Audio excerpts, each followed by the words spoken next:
today's task on the treasure hunt is to find a dog riding a motorcycle. So that's what we're out here looking for. The second item that need be found on this scavenger hunt list is a man in a pink shirt.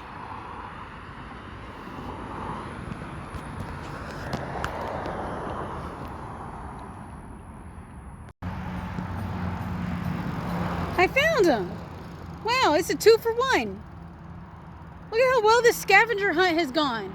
I found a dog on a motorcycle and a man in a pink shirt all in one go. I found peace, but I seem to have lost it just recently. Come on, babe. Dog and his boy. Just a dog and his boy. Yeah.